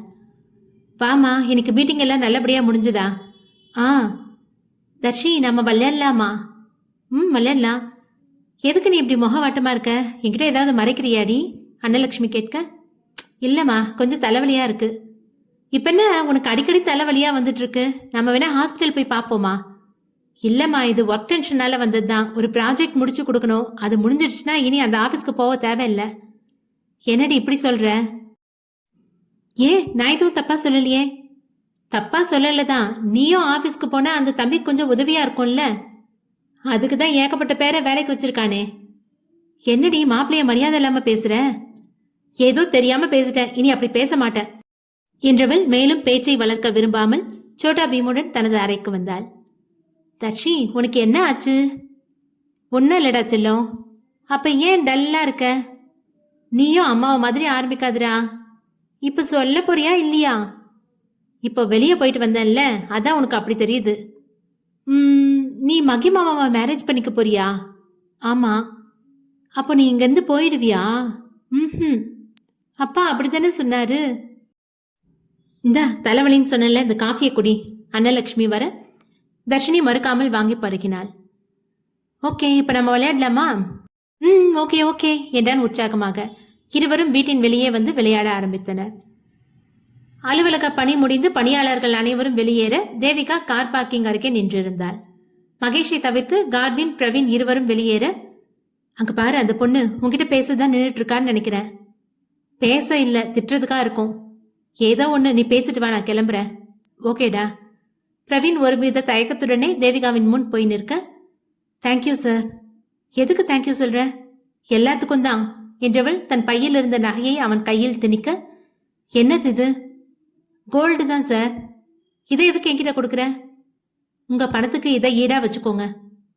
வாட்? வெளியில விற்கிறதா இருந்தா ஏமாத்த சான்ஸ் இருக்குன்னு பாலா சொன்னா, அதனால இதை நீங்களே வித்துக்கோங்க. நான் உங்ககிட்ட இவ்வளோ அவசரமா என்னோட பணத்தை கேட்கலையே, ஏன் இப்படி பண்ற? அதுக்கான ரீசன் நான் ஏற்கனவே சொல்லிட்டேன். ஸோ எல்லாத்தையும் இதோட முடிச்சுக்கலாம். ஓ, முடிச்சுக்கலாம் என்றவன் கையில் இருந்த நகையுடன் தனது காரில் ஏறி சென்றான். தேவிகா தன் முன் அசுர வேகத்தில் போய்க் கொண்டிருக்கும் பிரவீனின் காரை பார்த்தவாறு தனது வண்டியில் ஏறி தனது வீட்டை நோக்கி சென்றாள். தர்ஷினி சோட்டா பீமுடன் மனமே இல்லாமல் விளையாடத் தொடங்கியவள் சிறிது நேரத்தில் அவனது சேட்டைகளில் தனது கவலையை மறந்து விளையாட்டில் மூழ்கினாள். அன்னலட்சுமி மகளின் சிரிப்பு சத்தத்தை கேட்டு வெளியே வர சுந்தரமும் அப்போதுதான் வீட்டிற்கு வந்து சேர்ந்தார். 2-3 நாட்களாக கவலையில் சுற்றி திரிந்த தனது மகள் சிரித்து அருணுடன் விளையாடிக் கொண்டிருப்பதை பார்த்த பெற்றோர்கள் மனம் நிறைந்து போயினர். பா, தாத்தா என அவரின் காலை கட்டி சொடவி மணிக்க தனது பாக்கெட்டில் அவனுக்காக வாங்கி வைத்திருந்த 2 சாக்லேட்டுகளை எடுத்து அவன் கையில் கொடுத்தார். தேங்க்யூ தாத்தா. சரி கண்ணா, சாப்பிடு. குட்டி, அமிர்தா அழைத்து கொண்டு வர, கண்ணா உன்னை அம்மா கூப்பிடுறாங்க, போப்பா. நான் கூட்டிட்டு போறேன்ப்பா என்ற தர்ஷினி அவனை எடுத்து இடுப்பில் அமர்த்தியவள் அவன் வீட்டிற்கு சென்றாள். வாமா தர்ஷினி, தாமரை அழைத்தார். அண்ணி எங்கம்மா? கிச்சனுக்கு போனாமா? அண்ணி சொல்லு தர்ஷி. இன்னும் என்னை இடுப்பில் வச்சு சுத்திட்டு இருக்கியா? 2 மாசத்துல ஸ்கூலில் போய் சேர்க்க போறேன். நான் ஸ்கூலுக்கு போக போறேன். கையில் ஏதுடா சாக்லேட்டு? சுந்தரன் தாத்தா வாங்கி கொடுத்தாங்க. அவர் என்னைக்கு தான் இந்த பழக்கத்தை நிப்பாட்ட போறாரோ. அப்போ எனக்கு தர்ஷினி வாங்கி கொடுப்பா. அவளே இன்னும் 2 வாரம் தான் இங்கே இருக்க போறா. இல்லை, அவள் இங்கே தான் இருப்பா என்னைக்கும். அப்படித்தானே தர்ஷி? சரி, விளையாடினது போதும், 2 பேரும் அதை எடுத்து சாப்பிடுங்க. என்ன விசேஷம் அண்ணி? பாயசம் செஞ்சுருக்கீங்க? இன்னைக்கு தான் மாமா நம்ம ஊரில் புதுசாக ஒரு பிரான்ச் ஓப்பன் பண்ணியிருக்காரு. அதுக்காக தான் இந்த ஸ்பெஷல் பாயாசம். ஓ, உன்னோட மேரேஜுக்கு நம்மளோட கடையிலேருந்து தான் நகை எடுக்கணும், தாமரை சொல்ல. கண்டிப்பாம்மா. அம்மா, அண்ணா எங்கே காணோம்? ரூமுக்குள்ளே இருக்காரு. நான் போய் அப்பாவை கூட்டிகிட்டு வரேன் என்ற சோட்டாபீம் அறையை நோக்கி ஓட மற்றவர்கள் கூடத்தில் அமர்ந்தனர். சிறிது நேரத்தில் சிவா தன் மடியில் சோட்டாபீமை தூக்கி வைத்துக் கொண்டு வீல் சேரில் வந்தவன் அவர்களுடன் கலந்து கொண்டான். என்ன பேசிட்டு இருக்கீங்க எல்லாரும்? தர்ஷினியோட மேரேஜ் பற்றி தான். நம்ம என்னங்க கொடுக்கலாம்? அது தர்ஷினி முன்னாடி தான் கேட்பியா? அதெல்லாம் சர்ப்ரைஸ், நாம் அப்புறமா டிசைட் பண்ணிக்கலாம். நான் தான் செலக்ட் பண்ணுவேன். சரிடா குட்டி, உனக்கு எது ஓகேவோ அதையே நம்ம தர்ஷினிக்கு கிஃப்ட் பண்ணிடலாம் என அவர்களுக்கு தோன்றியவாறு பேசிக் கொண்டிருக்க தர்ஷினி அதுவரை இருந்த மனநிலை மாறி மகேஷின் எண்ணம் தோன்ற அமைதியாக அவர்களிடமிருந்து விடைபெற்று தனது அறையில் வந்து அடைந்து கொண்டாள். பிரவீன் அடங்க மாட்டாத கோபத்துடன் வீட்டிற்கு வந்தவன் தன் கையில் இருந்த நகையை கூடத்தில் வீசி எறிந்தான். என்னடா பண்ற? சங்கரி கேட்க, எல்லாத்தையும் முடிச்சுக்கலான்னு சொல்லிட்டா. என்னடா உளர்ற? ஆமா, உங்களுக்கு நான் உளர்ற மாதிரி தான் தெரியும் என கோபத்தில் கத்த, பிரவீன் ஏன்பா உனக்கு இவ்வளோ கோபம்? அவ எல்லாத்தையும் முடிச்சிட சொல்லிட்டாப்பா. யாரு? வேற யாரு? அந்த தேவிகா தான். அப்படி என்னடா உங்களுக்குள்ள நடந்துச்சு? ஏதோ கோவத்தில் திட்டிட்டேன், அதுக்காக நகையை கொண்டு வந்து கொடுத்து எல்லாம் முடிஞ்சிடுச்சுன்னு சொல்லி போயிட்டே இருக்கான். வேற என்ன உங்களுக்குள்ள இருக்கு? அவ பண்ணதில்ல எனக்கு எதுவும் தப்பா தெரியலையே. நீங்களும் என்ன அவ்வளோதான் புரிஞ்சுக்கிட்டீங்களா? நாங்க புரிஞ்சுக்கிறது இருக்கட்டும், நீ இப்ப என்ன சொல்ல வர? அது அந்த பொண்ணை விரும்புற, அது தானே சொல்ல வர? எங்களுக்கு எந்த ஆட்சேபனையும் இல்லை, நாளைக்கே போய் பொண்ணு கேட்டுடலாம். மா, அவளுக்கு என் மேலே இப்போ இருக்க கோவத்துக்கு கண்டிப்பாக ஒத்துக்க மாட்டா. அதை நாங்கள் பெரியவங்க பேசி முடிவு பண்ணிக்கிறோம். இப்போ நீ என்ன சொல்கிற? இருந்தாலும் கொஞ்ச நாள் போகட்டுமே. இன்னும் எவ்வளோ நாள் தான் போகணும்? உன் கூட இருக்க 2 பேருக்கும் கல்யாணம் முடிவாகியாச்சு.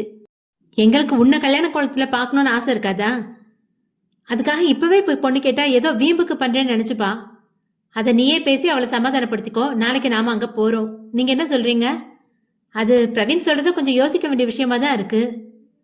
நீங்கள் 2 பேரும் ஒரு நாள் என்ன புரிஞ்சுக்க மாட்டீங்களா? நான் தான் இது வரைக்கும் உங்கள் 2 பேர் மனசு போனாமல் நடந்துட்டு இருக்கேன்.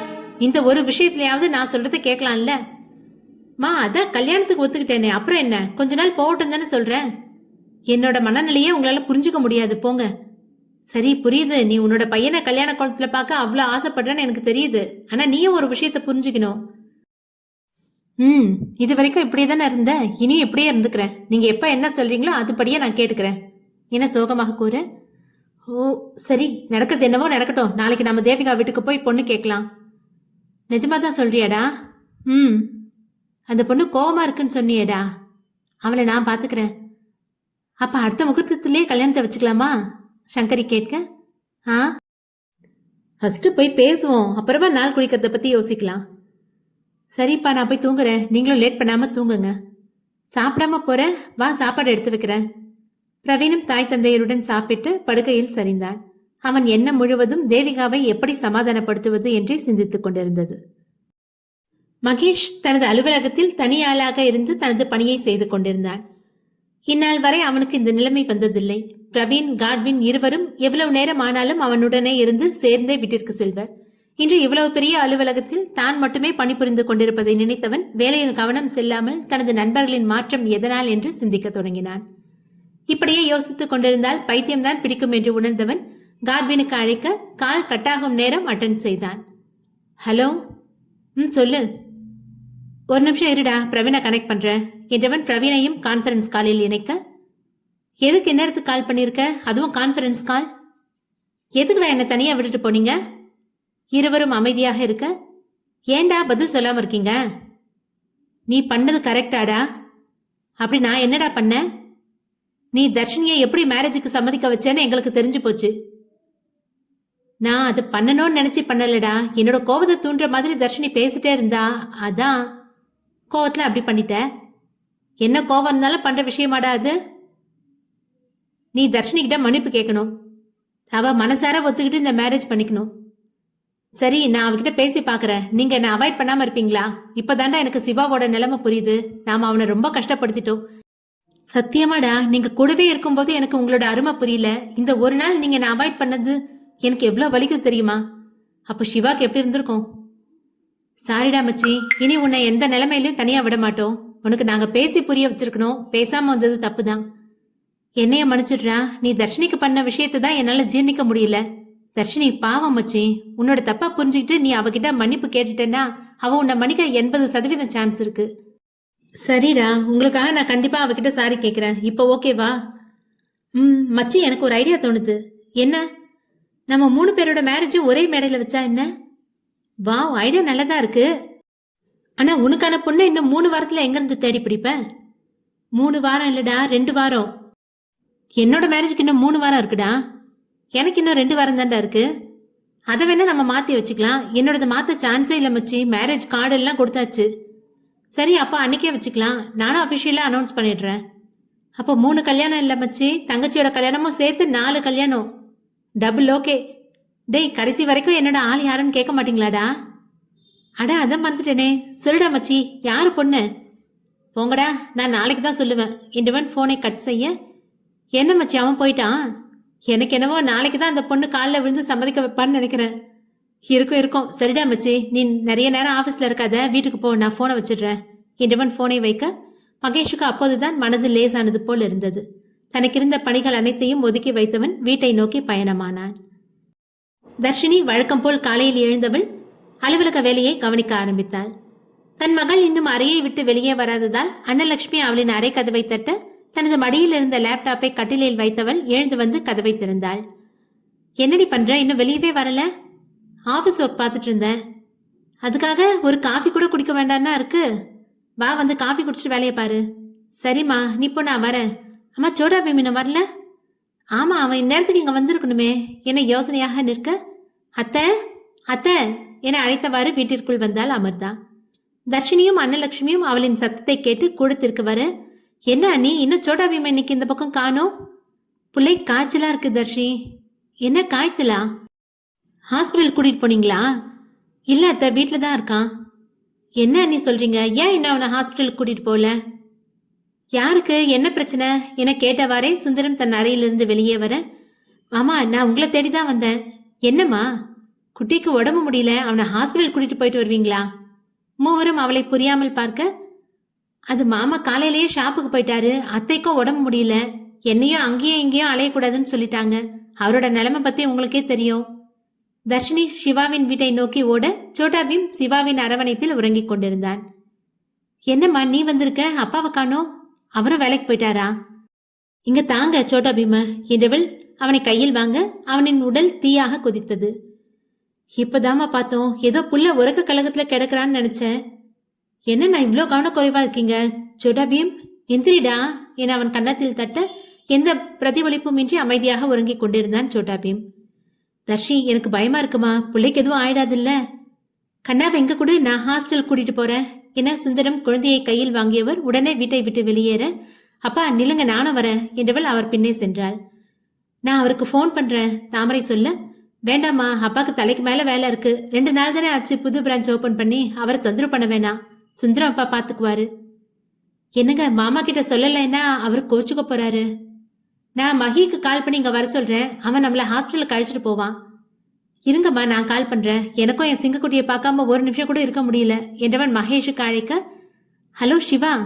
டேய் மச்சான், உடனே வீட்டுக்கு வாடா. என்னடா ஆச்சு, அழறியா? உன் வாய்ஸ் ஒரு மாதிரியா இருக்கு. குட்டிக்கு காய்ச்சல்ரா.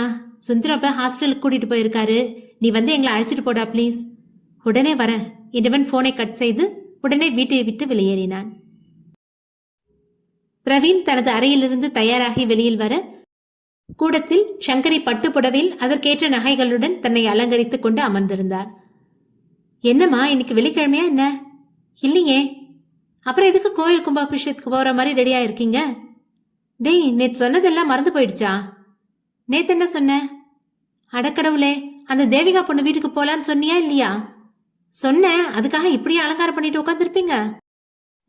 பின்ன பொண்ணு கேட்க போறதுக்கு எப்படி போவாங்களாம்? மா, நீ இப்படி அவங்க முன்னாடி போய் நின்னா அவங்களுக்கு தான் சங்கடமா இருக்கும். நீ என்ன சொல்ல வரேன்னு எனக்கு புரியலடா கண்ணா. அவங்க ரொம்ப ஏழ்மையான குடும்பமா, அதான் சொல்றேன். சரி, அப்ப நான் தினமும் கோயிலுக்கு போவேனே, அதே மாதிரி ரெடி ஆயிட்டு வரட்டுமா? ஓகே. இதோ 2 நிமிஷத்துல வந்துடுறேன். டைனிங் டேபிள்ல சாப்பாடு எடுத்து வச்சுட்டேன். நீ சாப்பிட்டுட்டு நீ சாப்பிட்டு முடிக்கிறதுக்குள்ளாரி நான் ரெடியாகி வந்துடுவேன் என்றவர் அறைக்குள் ஓட, பிரவீனும் சிரித்தவாறே தன் தந்தையுடன் அமர்ந்து சாப்பிட ஆரம்பித்தான். சங்கரி சொன்னது போலவே ரெடியாகி வர மூவரும் சேர்ந்து தேவிகாவின் வீட்டை நோக்கி சென்றனர். தேவிகா அலுவலகத்திற்கு செல்ல ரெடியானவள் பெற்றோர்களிடமிருந்து விடை பெற்று வீட்டை விட்டு வெளியே வர ரஞ்சித்தும் அவள் கூடவே நடந்தான். சாரிடா தம்பி, நீ 2 லாங் சைஸ் நோட் கேட்டல்ல, மறந்தே போயிட்டேன்டா. இன்னைக்கு சம்பளம் போட்ட நாள் தான், ஆஃபீஸ் முடிஞ்சு வரும்போது வாங்கிட்டு வந்துடுறேன். அது நான் அன்னைக்கே வாங்கிட்டேன். உனக்கு ஏது காசு? நான் உனக்கு கொடுத்ததான் ஞாபகம் இல்லையே. அக்கா, அன்னைக்கு பிரவீன் சார் தான். பிரவீன் சாரா? அவர்கிட்ட இருந்து எதுக்குடா காசு வாங்கின? அக்கா, நான் வாங்கல, அவர் தான் கொடுத்துட்டு போயிட்டாரு. அவர் கொடுத்தா நீ வாங்கிப்பியாடா? இல்லைக்கா, அது நான் என்ன ஹோட்டலில் நடந்ததை கூறு. சரி, 500 ரூபாய் தானே, நான் அவருக்கு கொடுத்துட்றேன். சாரிக்கா, நான் வேணும்னே அவர்கிட்ட இருந்து வாங்கல. மீதி 200 ரூபாய் என்கிட்ட தான் இருக்கு, இந்தா என தன் பையிலிருந்து எடுத்து கொடுக்க, நீயே வச்சுக்கூடா. உன்னோட ஃப்ரெண்ட்ஸ் ஸ்நாக்ஸ் வாங்கி சாப்பிடும்போது நீ மட்டும் தனியாக நின்று இருக்க. இந்த பணத்துக்கு நீ ஏதாவது வாங்கி சாப்பிடு. இல்லைக்கா, எனக்கு இது வேணாம். நம்ம குடும்ப சூழ்நிலை எனக்கும் தெரியும். நான் வீணா செலவு பண்ண மாட்டேன். இந்தா புடி என அவளின் கையில் திணிக்க, அவளும் மறுபேச்சு பேசாமல் வாங்கி தன் பைக்குள் வைத்து கொண்டாள். இருவரும் பேசியவாறே தங்களின் தெருவை விட்டு மெயின் ரோட்டிற்கு வர அவர்களின் முன்னே பிரவீனின் கார் வந்து நின்றது. தர்ஷினியும் சுந்தரமும் சோட்டா பீமுடன் மருத்துவமனைக்கு விரைய, குழந்தையை பரிசோதித்த டாக்டர் 2 நாட்கள் அட்மிட் செய்ய சொல்ல தர்ஷினி அமிர்தாவுக்கு தகவல் தெரிவித்தாள். குட்டி கண்ணு விழிச்சிட்டானாமா? இன்னும் இல்லை அண்ணி, ட்ரிப் போட்டிருக்காங்க. இன்னும் கொஞ்ச நேரத்தில் முடிச்சிடுவான்னு சொல்லியிருக்காங்க. சரிம்மா, நாங்கள் இன்னும் கொஞ்ச நேரத்தில் அங்கே வந்துடுவோம். அண்ணி, உங்கள் உடம்பு. மகி எங்களை அழைச்சிட்டு வருவான்.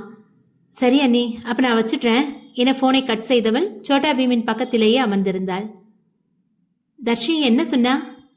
ட்ரிப் போட்டிருக்காங்களாம், 2 நாள் வேற அட்மிட் பண்ண சொல்லியிருக்காங்களாம். நான் எப்படி என் சிங்கக்குட்டியை கவனிக்காமல் விட்டேன்? நைட்ல இருந்தே புள்ள காய்ச்சலாக துடிச்சிருப்பான்ல. நீ என்னடா பண்ணுவ? உனக்கு மருந்து போட்டால் அசதியாக தூங்கிடுவ.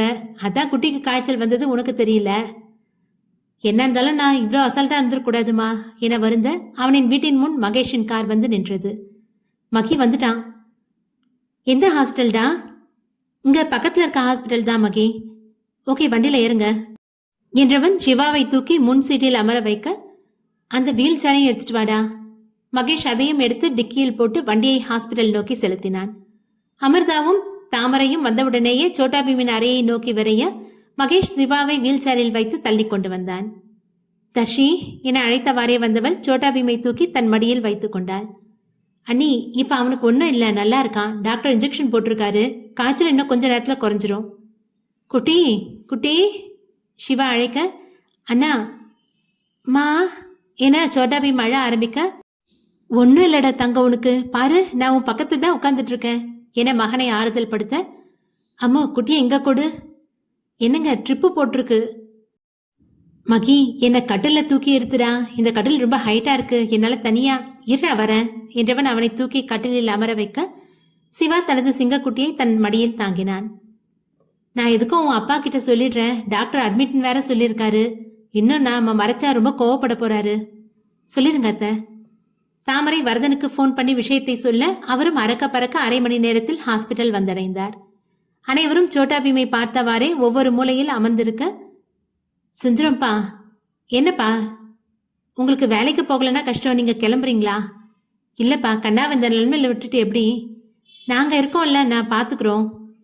ஆமாம்மாம்மா, நீங்க கிளம்புங்க, நாங்க பாத்துக்கிறோம். சரிம்மா, அப்ப நான் கிளம்புறேன். தர்ஷி வா போகலாம். பா, நான் சோட்டா பீம் கூடவே இருக்கேனே. சரிம்மா, நான் கிளம்புறேன் என்றவர் விடை பெற, சரிடா நானும் அப்ப கிளம்புறேன், பிள்ளைய கவனமா பாத்துக்கோ என்ற மகேஷ் தர்ஷினியின் கையை பிடித்து அவளுடன் வெளியேறியவன் அவளின் பேச்சை கேட்காமல் காரில் அடைத்து எங்கேயோ அழைத்துச் சென்றான். தேவிகா ரஞ்சித்துடன் அவர்களின் தெருவை தாண்டி மெயின் ரோட்டிற்கு வரவும் பிரவீனின் கார் அவளின் முன் வந்து நிற்கவும் சரியாக இருந்தது. தேவிகாவுக்கு அது பிரவீனின் கார் என்று தெரிந்ததால் ரஞ்சித்தை போக சொல்ல அதற்குள் பிரவீன் காரிலிருந்து இறங்கி வெளியே வந்தான். பிரவீன் சார், எங்கடா காலேஜ் கிளம்பிட்டியா? ஆமாம் சார், இன்னைக்கு ஒரு நாள் மட்டும் காலேஜுக்கு லீவ் போடு. சார் சார் இப்போ உங்களுக்கு என்னதான் பிரச்சனை? தம்பி நீ கிளம்பு. டேய் ரஞ்சித் நில்லு. என்ன சார், அவன்கிட்ட உங்களுக்கு என்ன இருக்கு பேச? அம்மா அப்பா என அழைக்க இருவரும் வண்டியிலிருந்து கீழே இறங்கினர். தேவிகா அவர்களை யோசனையாக பார்க்க சங்கரி தேவிகாவின் கையை பிடித்து தன் அருகில் நிறுத்தினார். ஆண்டி, நீங்க உங்க வீட்டுக்கு தாமா வந்துட்டு இருக்கோம். எங்க வீட்டுக்கா? ஆமாம்மா, அது உங்க அப்பாவை ஒரு வாட்டி பார்த்துட்டு போலான்னு வந்தோம். ஓ, ஆனா சார் இதுக்கப்புறம் கார் போவாதே, நடந்து தான் போகணும் ரஞ்சித் சொல்ல. அப்ப சேர்ந்து நடக்கலாம் வாங்க. ஓகே சார் என கமலக்கண்ணனுடன் ரஞ்சித் முன்னே நடக்க சங்கரியும் அவர்களின் கூடவே நடந்தார். தேவிகா அங்கேயே தயக்கமாக நிற்க, போலாமா? எனக்கு என்ன நடக்குதுன்னே புரியல. இன்னும் கொஞ்ச நேரத்துல புரிஞ்சிரும் வா என அழைத்தவன் தாய் தந்தையரின் பின்னே சென்றான். தேவிகா அவர்கள் பின்னே போக தெருவில் இருந்தோர் அனைவரும் இவர்களையே வித்தியாசமாக பார்த்து கொண்டிருந்தனர். அனைவரும் வீட்டின் முன் வந்து நிற்க, அம்மா அம்மா, என்னடா காலேஜுக்கு போறேன்னு சொல்லிட்டு பாதிலே வீட்டுக்கு திரும்பி வந்துட்ட என கேட்டவாறே சுதா வர அங்கிருந்தவர்களை பார்த்து புரியாமல் நின்றார். உள்ள வாங்க உட்காருங்க என தேவிகா அவர்களை வரவேற்று கூடத்தில் அமர வைக்க, தம்பி நீங்க என பிரவீனை பார்த்து சுதா கேட்க, இவங்க என்னோட பேரண்ட்ஸ். வணக்கங்க. அதற்குள் ரஞ்சித் அறையில் இருந்த தந்தையை கூடத்திற்கு அழைத்து வந்தான். வா தம்பி, நல்லா இருக்கியாப்பா? நல்லா இருக்கேன் அங்கிள். உங்களுக்கு இப்போ எப்படி இருக்கு உடம்பு, பரவாயில்லையா? நல்லா இருக்கேன்ப்பா. இவங்க நாங்க பிரவீனோட அப்பா அம்மா. நீங்க இவ்வளோ தூரம், அதுவும் என் வீட்டுக்கு என புரியாமல் கேட்க, உங்க பொண்ணு தேவிகாவை எங்களுக்கு பிடிச்சிருக்கு, அவளை பெண் கேட்டு வந்திருக்கோம் என வந்தவுடனேயே விஷயத்தை போட்டு உடைக்க தேவிகாவின் குடும்பம் அதிர்ச்சியில் ஆழ்ந்தனர். மகேஷ் தர்ஷினியை மருத்துவமனையிலிருந்து வலுக்கட்டாயமாக அழைத்து சென்றவன் ஒரு காஃபி ஷாப்பின் முன்னே தனது வண்டியை நிறுத்தினான். இங்க எதுக்கு எனக்கு கூட்டிட்டு வந்த? பேசாம வா, உங்ககிட்ட கொஞ்சம் பேசணும். இனி நமக்குள்ள பேச என்ன இருக்கு? வண்டியில இருந்து கீழே இறங்கு. என்ன வீட்டுக்கு கூட்டிட்டு போ, இல்லைன்னா ஹாஸ்பிட்டல்ல கொண்டு போய் விடு. உன் கூட கண்ட கண்ட இடத்துக்கெல்லாம் என்னால வர முடியாது. ஏய், உன்கிட்ட பொறுமையா தானே பேசிட்டு இருக்கேன், என்ன கோவப்படுத்தி பார்க்காத. சரி வரேன், கத்தாத என்றவள் வண்டியிலிருந்து கீழே இறங்கி காஃபி ஷாப்பின் உள்ளே சென்றாள். மகேஷும் அவள் பின்னே செல்ல இருவருமாக எதிரெதிரே அமர்ந்தனர். சொல்லு. அது நான் அன்னைக்கு உன்கிட்ட அப்படி நடந்துகிட்டதுக்கு சாரி. வெறும் சாரி கேட்குற அளவுக்கா நீ தப்பு பண்ணியிருக்க? இல்லதான், என்ன வேற என்ன பண்ண சொல்ற? நீ என்ன பண்ணாலும் அது கீடாகாது. இங்க பாரு, நான் ஏதோ கோவத்துல தான் அன்னைக்கு அப்படி பண்ணிட்டேன். மற்றபடி எனக்கு இந்த மாதிரிலாம் எந்த இன்ட்ரெஸ்டும் இல்லை. எனக்கே இன்னும் பதில் தெரியல, நான் ஏன் தான் உன்கிட்ட அன்னைக்கு அப்படி நடந்துக்கிட்டேன்னு. மனுஷனா இருந்தா தானே என்ன பண்றேன்னு தெரியும். நீ அன்னைக்கு மிருகமாலாம் இருந்த. சரி, பண்ணது தப்பு தான். ஆமா, திடீர்னு உனக்கு எப்படி என்கிட்ட மன்னிப்பு கேட்குற அளவுக்கு ஞானோதயம் வந்துச்சு? என்னோட ஃப்ரெண்ட்ஸு நீயா விரும்பி என்னை மேரேஜ் பண்ணிக்கணும்னு நினைக்கிறாங்க. அப்போ அவங்களுக்காகத்தான் இப்போ என்கிட்ட வந்து மன்னிப்பு கேட்குற. நீ பண்ண இந்த கேவலமான விஷயம் உனக்கு கில்ட்டியாவே இல்லையா? எனக்கும் கில்ட்டியா தான் இருந்துச்சு. ஆனா நீ தான் எந்த கவலையும் இல்லாம சிவா பையனோட விளையாடிட்டு இருந்தியே, அப்பவே என்னோட கில்ட்டி மென்டாலிட்டி என்னை விட்டு போயிடுச்சு. நல்லா இருக்கே உன் நியாயம். நீ தப்பு செய்வ, நான் மட்டும் மூலையில உட்காந்து ஒப்பாரி வைக்கணுமா? அதையா நீ எதிர்பார்த்த? இங்க பாரு, உங்ககிட்ட நான் சண்டை போட வரல, மன்னிப்பு கேட்க தான் வந்தேன். அதனால நடந்தது எல்லாத்தையும் மறந்துட்டு மேரேஜுக்கு ரெடி ஆகு. அப்புறம் ஒரு சின்ன சேஞ்ச் பண்ணியிருக்கேன். நம்மளோட மேரேஜுக்கு 2 வாரம் இல்லை, இன்னும் 3 வாரம் இருக்கு. அப்போதானே காட்வின் சாரும் அவரோட மேரேஜை வச்சிருக்காரு. எஸ், அவனோட தங்கச்சி உட்பட நம்ம 4 பேரோட மேரேஜும் அன்னைக்கு தான் நடக்குது. 4 பேரா? நான் பிரவீன், காட்வின், அப்புறம் அவனோட தங்கச்சி. ஓ, எதுக்கு உன்னோட முகம் மாறி போச்சு? உங்களுக்கு சொன்னாலும் புரியாது. இந்த மாதிரி இலக்காரமா பேசுறதை விட்டுட்டு ஃபர்ஸ்ட் விஷயத்த சொல்லு. அது உங்க ஃப்ரெண்ட்ஸ் 2 பேரும் பெரிய இடத்து பொண்ணாதான் மேரேஜ் பண்ணிப்பாங்க. இந்த இடத்துல நான் மட்டும் உங்களுக்கு பொருத்தம் இல்லாத மாதிரி நிக்க வேண்டியதா இருக்கும். பிரவீன் யாரை மேரேஜ் பண்ணிக்க போறான்னு தெரியுமா? எனக்கு எப்படி தெரியும்? உன்னோட க்ளோஸ் ஃப்ரெண்ட் தேவிகா தான். வாட்? எஸ், தேவி இதை பத்தி என்கிட்ட எதுவும் சொல்லலையே. ஏன்னா அவளுக்கே எதுவும் தெரியாது. என்ன சொல்ல வரீங்க? இன்னைக்கு மார்னிங் தான் பொண்ணு கேட்கவே போயிருக்காங்க. பொண்ணு கேட்க தானே போயிருக்காங்க. நீங்க எப்படி மேரேஜ் வரைக்கும் ஃபிக்ஸ் பண்ணலாம்? பிரவீனை அவாய்ட் பண்ற அளவுக்கு அவன் ஒன்றும் மோசமானவன் இல்லை. ஸோ கண்டிப்பா நல்ல விஷயமா தான் முடியும். பாப்போம். சரி, என்னை என் வீட்டில் விடுறீங்களா? ஹாஸ்பிட்டலுக்கு வர அவசரத்தில் பர்ஸ் எடுத்துட்டு வரல. எனக்கு நீ இன்னும் பதில் சொல்லலையே. மன்னிக்க முடியாது. வாட்? நான் இவ்வளோ தூரம் இறங்கி வந்து உங்ககிட்ட மன்னிப்பு கேட்டால் பெரிய இவ மாதிரி மன்னிக்க முடியாதுன்னு சொல்கிறேன். எனக்கு என்னோட ஃப்ரெண்ட்ஸ் பழையபடி என்கிட்ட இருக்கணும். அதுக்கு நீ என்ன மன்னிச்சு தான் ஆகணும். நான் வீட்டுக்கு போகிறேன், பை என எழுந்து போக மகேஷ் அவள் பின்னே வந்தவன் மறுபடியும் அவளை காருக்குள் தள்ளி காரை லாக் செய்தான். பிரவீனின் தாய் சங்கரி தேவிகாவின் பெற்றோர்களிடம் தாங்கள் வந்த நோக்கத்தை போட்டு உடைக்க அவர்களும் அதிர்ச்சியில் ஆழ்ந்தனர். என்னம்மா சொல்றீங்க? உங்க பொண்ணை எங்க வீட்டு மருமகளாக கேட்டு வந்திருக்கோம். உங்களுக்கு விருப்பமா? நீங்க பெரிய வீட்டு ஆளுங்க, நீங்க போய் எங்க கூட எப்படி சம்மந்தம்? என்னோட பையனுக்கு உங்க பொண்ணை ரொம்ப பிடிச்சிருக்கு. அதான் அவனோட சந்தோஷத்துக்காக நாங்க வந்து கேட்குறோம். அது வந்துங்க, உங்க மனசுல என்ன தோணுதோ வெளிப்படையா கேளுங்க. இல்ல நாங்களே உங்களை தேடி வந்து பொண்ணு கேட்கறதுனால என் பையனுக்கு ஏதாவது குறை இருக்கான்னு நினைக்கிறீங்களா? ஐயோ, அப்படியெல்லாம் இல்லம்மா. என்ன இருந்தாலும் உங்க வசதிக்கு நாங்க ஏணி வச்சாலும் எட்டாது. அப்படி இருக்கும்போது இது எப்படி சாத்தியம்? இப்ப எதுக்கு நீங்க வசதியை பாக்குறீங்க? பிள்ளைங்களோட எதிர்காலத்தை மனசுல வச்சு பேசுங்க. வாஸ்தவம் தான், ஆனாலும் கொஞ்சம் நெருடலா இருக்கு. அங்கிள், என் மேல உங்களுக்கு நம்பிக்கை இல்லையா? நான் உங்க பொண்ணை நல்லா பார்த்துப்பேன்னு. எனக்கு அவளை ரொம்ப பிடிச்சிருக்கு. தேவி, என்ன இந்த தம்பி இப்படி சொல்லுது? நீயும் லவ் பண்றியா? ஐயோம்மா, இல்லம்மா. ஆண்டி, உங்க பொண்ணு என்னை திரும்பி பார்த்தது கூட கிடையாது. நானா விரும்பி தான் வந்து கேட்குறேன். உங்களோட உடல் நல பத்தி எனக்கு தெரியும் அங்கிள். எனக்கு உங்ககிட்ட இருந்து எதுவும் வேணாம். ரஞ்சித் படிப்பு செலவை கூட நான் ஏத்துக்கிறேன். ஹலோ சார், நாங்க போவார் தான். அதுக்காக எங்களோட சுமையை யாரும் சுமக்க நாங்க விரும்பல. என் குடும்பத்தை காப்பாத்த நான் இருக்கேன். ஏய், கூல் கூல். நான் உங்க யாரையும் டாமினேட் பண்ணி பேசல. உங்களை நல்லா பார்த்துப்பேன்னு தான். எதுவும் தேவையில்லை சார். நாங்க எங்களை... தேவி, அமைதியா இரு. பெரியவங்க இருக்கும்போது இப்படிதான் குரல் உயர்த்தி பேசுவியா? மன்னிச்சிருங்கப்பா என அமைதியாக. புள்ள, நீங்க பேசினதை ஏதோ... பரவாயில்ல, நான் எதுவும் தப்பா நினைக்கலைங்க. பிரவீன் சொல்ல, நீங்க என்ன முடிவு பண்ணிருக்கீங்க? எங்களுக்கும் இந்த தம்பியை தப்பு சொல்ல எதுவும் இல்லை. ஆனாலும் உங்க வசதி தான் எங்களை பயமுறுத்துது. நீங்க எதுக்குங்க அதுக்கு முக்கியத்துவம் கொடுக்குறீங்க? நாங்க பணத்தை பெருசா நினைக்கிறவங்களா இருந்தா உங்க வீட்டு படி மிதிச்சு வந்திருப்போமா? பா, எனக்கு பிரவீன் சார் மாமாவா வரதை நினைச்சா ரொம்ப ஹாப்பியா இருக்குப்பா. ரஞ்சித் சொல்ல, டேய், நாங்க என்ன முடிவே பண்ணலடா. பிரவீன் மாமாவை மறுக்க உங்ககிட்ட ஏதாவது காரணம் இருக்கா? நம்ம இக்கட்டான நிலைமையில அவர் தானே நம்ம கூடவே இருந்தாரு. எனக்கு பிரவீன் மாமாவை ரொம்ப பிடிச்சிருக்கு. ப்ளீஸ்மா, வேணான்னு சொல்லிடாதீங்க. நீ என்னம்மா சொல்ற? உங்களோட விருப்பம்தான்ப்பா என்னோட விருப்பமோ. ராமும் சுதாவும் 10 நிமிடம் தங்களுக்குள்ளேயே பேசியவர்கள் தங்களுக்கும் சம்மதம் என கூற கமலக்கண்ணனும் சங்கரியும் மகிழ்ச்சியின் உச்சத்தில் இருந்தனர். பிரவீன் தேவிகாவை பார்க்க அவளோ அவனை ஏறெடுத்தும் பார்க்கவில்லை. எதுக்குடா இப்படி பண்ற? தர்ஷினி கேட்க, நீ என்ன மன்னிச்சிட்டேன்னு சொல்ற வரைக்கும் நான் உன்னை விட மாட்டேன். நீ என்ன ஜென்மோன்னே எனக்கு தெரியல. வாட்? சரி, நான் மன்னிச்சிட்டேன். இப்போது போலாமா என அவனது டார்ச்சரிலிருந்து தற்போது விடுபட எரிச்சலுடன் கூற, ஓகே, இத ஃபர்ஸ்டே சொன்ன என்ன என்றவன் அவளின் வீட்டிற்கு 1/2 மணி நேரத்தில் போய் சேர்ந்தான். அன்னலட்சுமி வீட்டின் முன்பு கார் வந்து நின்றவுடன் எழுந்து வெளியே வர மகேஷ் தர்ஷினியுடன் வந்து கொண்டிருந்தான். பாப்பா என வரவேற்க அவனும் வந்து கூடத்தில் அமர்ந்தான். ஆண்டி, இன்னும் 3 வாரத்துல மேரேஜ். அதுக்கான ஏற்பாட்டை நீங்க பாத்துக்கோங்க. முதல்ல 2 வாரம்? ஆமா ஆண்டி, ஃபர்ஸ்ட் அப்படிதான் டிசைட் பண்ணியிருந்தேன். ஆனா இப்ப ஃப்ரெண்ட்ஸ் எல்லாம் சேர்ந்து ஒரே நாள்ல எங்க மேரேஜ் வச்சுக்கலான்னு முடிவு பண்ணியிருக்கோம். அது எப்படி தம்பி சாத்தியம்? ஏன், என்ன? நம்மளோட மேரேஜ் குலதெய்வ கோயில்ல வைக்கிறதா முடிவு பண்ணியிருக்கோம். ஓ ஆமால்ல. சரி, வர சண்டே எல்லாருமா சேர்ந்து என்ன பண்ணலாம் டிசைட் பண்ணலாம். சரி தம்பி, இருங்க, காஃபி எடுத்துட்டு வரேன்.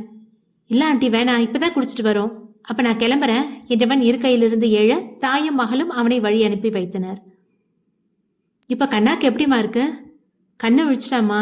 ஆனால் 2 நாள் அட்மிட் பண்ண சொல்லியிருக்காங்க. இன்னைக்கு ஈவினிங் உங்களை கூட்டிகிட்டு போகிறேன். துருன்னு இங்கேயே ஓடிட்டுருப்பான். அவன் இல்லாமல் இப்போ ஒரு மாதிரி இருக்கு என்றவரே சமையல் அறைக்குள் போக தர்ஷினி தனது அலுவலக வேலையை செய்ய ஆரம்பித்தாள். காட்வின் அலுவலகத்திற்கு வர 3வது தளம் ஆள் அரவமின்றி வெறிச்சோடி இருந்தது. கரண், கேபினுக்கு வா என இன்டர்காமில் அழைக்க, excuse me sir. Yes. Good morning sir. Good morning. என்ன யாரையும் காணோம்? இன்னும் அவங்களாம் வரல சார். என்னன்னு உனக்கு தெரியாதா? இல்லை சார், என்கிட்ட இன்ஃபார்ம் பண்ணல. சரிப்போ நானே கேட்டு பார்க்குறேன் என்றவன் மகேஷுக்கு அழைக்க, சொல்லுடா, எங்கடா இருக்கீங்க 2 பேரும்? ஏன் இன்னும் பிரவீன் வரலையா? நோ. ஆமாம், நீ எங்கே இருக்க? ஆஃபீஸ்க்கு தான் வந்துட்டு இருக்கேன். இவ்வளோ நேரம் என்னடா பண்ணிட்டு இருக்க வெளியே? சிவாவோட பையனுக்கு ஃபீவர்ரா, அதான் அவனை ஹாஸ்பிட்டலில் கொண்டு போய் விட்டுட்டு தர்ஷினி கூட பேசிட்டு வரேன். என்ன, சிவா பையனுக்கு ஃபீவரா? இப்போ எப்படிடா இருக்கு? பரவாயில்லடா, ஆனால் 2 நாள் அட்மிட் பண்ண சொல்லியிருக்காங்க. சரி, நான் ஈவினிங் போய் பார்த்துக்கிறேன். இந்த பிரவீன் என்ன பண்ணுறான்னு தெரியுமாடா? அநேகமாக பொண்ணு கேட்க போயிருப்பான்னு நினைக்கிறேன். நம்மக்கிட்ட வந்து சொல்லவே இல்லை. அவனுக்கே என்ன நடக்கும்னு தெரியல. ஏதோ டென்ஷனில் கிளம்பி போயிருப்பான். என்ன இருந்தாலும் நம்மக்கிட்ட சொல்லி தானே ஆகணும். அதுவும் கரெக்ட் தான். சரி, நானே அவனுக்கு கூப்பிட்டு பார்க்குறேன். இல்லைடா, நீ கூப்பிட வேணாம். அவனே இன்னும் கொஞ்சம் நேரத்தில் ஆஃபீஸ்க்கு வந்துடுவான். நீ உன் வேலையை பாரு. நான் இன்னும் 10 மினிட்ஸில் அங்கே இருப்பேன். ஓகே என்றவன் ஃபோனை வைத்து தனது வேலையில் மூழ்கினான். பிரவீனின் திருமண பேச்சு பெரியவர்களிடையே சுமூகமாக முடிய பிரவீன் தேவிகாவை பார்க்க அவளோ எந்த பிரதிபலிப்புமின்றி அமைதியாக நின்று கொண்டிருந்தாள். அங்கிள், நான் தேவிகா கிட்ட கொஞ்சம் தனியாக பேசணும். போப்பா, தேவி, மாப்பிள்ளையை கூட்டிட்டு போமா. தேவிகா அவனை அழைத்து வீட்டின் பின்பக்கம் வர இடுப்பு வரை உயர்த்தி கட்டப்பட்ட துணி துவைக்கும் கல்லின் மேல் ஏறி அமர்ந்தான் பிரவீன். என்கிட்ட என்ன பேசணும்? வீட்டில் எல்லாரும் சந்தோஷமா இருக்காங்க. நீ மட்டும் எதுக்கு உம்முன்னு மூஞ்சி தூக்கி வச்சுட்டு இருக்க? உன்கிட்ட தான் கேட்குறேன். ஏன், உனக்கு என்ன பிடிக்கலையா? எனக்கு இதில் எந்த தனிப்பட்ட விருப்பமும் இல்லை. என்னோட அம்மாக்கும் அப்பாக்கும் ஓகேன்னா எனக்கும் ஓகே தான். எனக்கு உன்னோட விருப்பம் மட்டும் போதும். அப்போ பிடிக்கலன்னு சொன்னால் போயிடுவீங்க, அப்படி தானே? நான் அப்படி சொல்லலையே. அப்போ எதுக்கு என்னோட விருப்பத்தை பற்றி கேட்குறீங்க? உனக்கு பிடிச்ச மாதிரி மாறலான்னு தான். எனக்கு பிடிச்ச மாதிரி நீங்கள் மாற போகிறீங்களா? ஏன் மாறக்கூடாதா? நல்லா பேசுகிறீங்க சார். இன்னும் என்னடி சாருன்னு நேம் சொல்லி கூப்பிடு. ஃபஸ்ட்டு மேரேஜ் நடக்குதான்னு பார்ப்போம். என்ன? சும்மா சொன்னேன். உங்களை மாதிரி பணக்காரங்களை எதிர்த்து எங்களால் என்ன பண்ண முடியும்? அதான் தர்ஷி விஷயத்திலே பார்த்துட்டேனே. இந்த மாதிரி பேசாதடி, அப்புறம் எனக்கு கெட்ட கோவம் வரும். கோபப்படுவீங்களா? புதுசாக கோவப்பட இனி என்ன இருக்கு? இதுக்கு முன்னாடி என்ன திட்டினதெல்லாம் மறந்து போயிடுச்சா? பாலா கூட எல்லாம் சம்மந்தப்படுத்தி பேசுனீங்களே சார். அதுவும் இல்லாமல் உங்ககிட்ட காசு வாங்கினதுக்காக நீங்கள் கூப்பிடுற. ஏய், அது நான் மனசார பேசல. அதுக்கு நான் உங்ககிட்ட ஏற்கனவே மன்னிப்பு கேட்டுட்டேன். நீ இன்னமும் அதையே உன் மனசில் வச்சுக்கிட்டு இருந்தா அது எப்படி சார் உங்களால் இவ்வளோ கேஷுவலாக மன்னிப்பு கேட்க முடியுது? மன்னிப்பை தவிர வேற என்ன எதிர்பார்க்குறேன்? உங்ககிட்ட இனி நான் எதையும் எதிர்பார்க்கறதா இல்லை. வாட்? எதிர்பார்க்க வைக்கிறேன். இன்னும் 3 வாரத்தில் நமக்கு மேரேஜ். என்னது 3 வாரமா? என்ன அதிர்ச்சியாய் கேட்க, ஆமாண்டி செல்லும், வா, இதை பற்றி நம்ம ஃப்ரெண்ட்ஸ் கிட்ட டிஸ்கஸ் பண்ணிக்கலாம் என அவனின் கையை பிடித்து வீட்டிற்குள் அழைத்து சென்றான். தர்ஷினி மகேஷை வழி அனுப்பி வைத்தவள் தனது அலுவலக வேலையை தொடர்ந்து கொண்டிருக்க மகேஷிடமிருந்து அழைப்பு வந்தது. என்ன, இப்பதானே போன, மறுபடியும் எதுக்கு கூப்பிடுற? ஒரு விஷயத்த உங்ககிட்ட தெளிவா பேசுதான். என்னது? என்னோட ஃப்ரெண்ட்ஸ் உங்ககிட்ட கேட்பாங்க என்ன மன்னிச்சிட்டியான்னு. மன்னிச்சிட்டேன்னு சொல்லணும், அவ்வளோதானே? எஸ். பார்ப்போம். என்னடி பார்ப்போன்னு சொல்ற? எனக்கு அப்போ மனசில் என்ன தோணுதோ அதுக்கேற்ற மாதிரி சொல்லுவேன். இங்கே பாரு, உங்ககிட்ட மறுபடியும் பேசி என்னால் டைம் வேஸ்ட் பண்ண முடியாது. மரியாதையாக என்னை மன்னிச்சிட்டேன்னு உன் வாயால் சொல்லணும். அதுக்கு ஒரு கண்டிஷன் இருக்கு. What condition? நீ எனக்கு கண்டிஷன் போடுறியா? எஸ். உனக்கு திமிர் கூடி போச்சுரி. தப்பு செஞ்ச நீயே இவ்வளோ கெத்தா பேசும்போது எனக்கு இந்த அளவு திமிர் கூட இருக்காதா? எல்லாம் என் நேரம். சரி, என்னன்னு சொல்லு. இப்போ நான் கொஞ்சம் பிஸியாக இருக்கேன், அப்புறமா சொல்கிறேன் என்றவள் ஃபோனை அணைக்க, நீ மட்டும் மாற்றி சொல்லிப்பாரு, அப்புறம் இருக்குடி என தனக்குள்ளே புலம்பியவாறு அலுவலகத்தை வந்தடைந்தான். பிரவீனின் பெற்றோர்களும் தேவிகாவின் பெற்றோர்களும் நிச்சயதார்த்தத்தை எப்பொழுது எங்கு வைக்கலாம் என பேசிக் கொண்டிருக்க பிரவீன் தேவிகாவுடன் வீட்டிற்குள் வந்தான். என்ன தம்பி, பேசிட்டீங்களா? அங்கிள். அப்போ நிச்சயதார்த்தத்துக்கு நல்ல நாள் பார்த்துடலாம். எங்கள் குடும்ப ஜோசியர் ஒருத்தர் இருக்காரு, நாங்கள் அவங்க கிட்ட பார்க்கட்டுமா? இல்லை உங்கள் சைடில் பார்க்குறதா இருந்தால் பாருங்க. பா, இப்போ என்கேஜ்மெண்ட் பண்ணலாம் டைம் இல்லை. என்னடா உளர்ற? நிஜமாக தான் சொல்கிறேம்மா. என்ன தம்பி, கொஞ்சம் புரிகிற மாதிரி சொல்லுங்க. மேரேஜ் இன்னும் 3 வாரத்தில் நடந்தாகணும், அதான் என்கேஜ்மெண்ட் தேவையில்லைன்னு சொல்கிறேன். என்னது 3 வாரத்துலையா? ஆமாப்பா, நாங்க 3 பேரும் ஒரே நாள்ல மேரேஜ் பண்ணிக்கிறது தான் முடிவு பண்ணியிருக்கோம். 3 பேரா? ஆமா அங்கிள். என்னோட ஃப்ரெண்ட்ஸ் 2 பேர் இருக்காங்க. அவங்களோட சேர்த்து தான் ஒரே நாள்ல மேரேஜ் பண்ணிக்கிறது தான் முடிவு பண்ணியிருக்கோம். அது மாப்பிள்ள 3 வாரம்னா எங்களால உங்க சைடுல உங்க சொந்த பந்தங்களை மட்டும் இன்வைட் பண்ணுங்க மாமா. மற்ற விஷயங்களை நாங்க பாத்துக்கிறோம். அதுக்கு இல்ல மாப்பிள்ள. டேய் என்னடா இது, கொஞ்சம் பொறுடா. பெரியவங்க மாதிரி நீங்களே முடிவெடுத்தா போதுமா? சம்மந்தி நீங்க டென்ஷன் ஆகாதீங்க. இவன் ஏதோ கிறுக்குத்தனமா பேசிட்டு இருக்கான். அப்பா, நீ நடந்துக்கிறது அப்படிதான்டா இருக்கு. அப்போ நீங்க மகி கிட்ட கேட்டு பாருங்க. ஒரு நிமிஷம் இருங்க, நான் அவனுக்கு கால் பண்றேன் என்றவன் மகேஷுக்கு டயல் செய்ய, டேய் நீ இன்னும் ஆஃபீஸ்க்கு வராம என்னடா பண்ற? மச்சி, நான் தேவிகா வீட்டில் இருக்கேன்டா. போன காரியம் என்னாச்சு? சக்ஸஸ் மச்சி. அப்புறம் என்னடா அங்கேயே இருக்க? சீக்கிரம் கிளம்பி ஆஃபீஸ்க்கு வா. அது அப்புறம் பார்த்துக்கலாம். இப்போ 3 வாரத்தில் மேரேஜ் வச்சுக்கணும்னு சொன்னா என்ன எல்லாரும் கிறுக்கன மாதிரி பார்க்குறாங்கடா. பொண்ணு பார்க்க தானே போனீங்க? பொண்ணு பார்த்த அன்னைக்கே 3 வாரத்தில் மேரேஜ்னா யாருடா சம்மதிப்பா? அப்போ உனக்கு மட்டும் சம்மதிச்சாங்க? என்னோட விஷயமே வேற. அதெல்லாம் எனக்கு தெரியாது. நீ தான் இவங்களை பேசி சம்மதிக்க வைக்கணும். சரி, ஃபோனை அங்கிள் கிட்ட கொடு. பா, மகி உங்ககிட்ட பேசணுமா? பேசுங்க. ஹலோ மகி.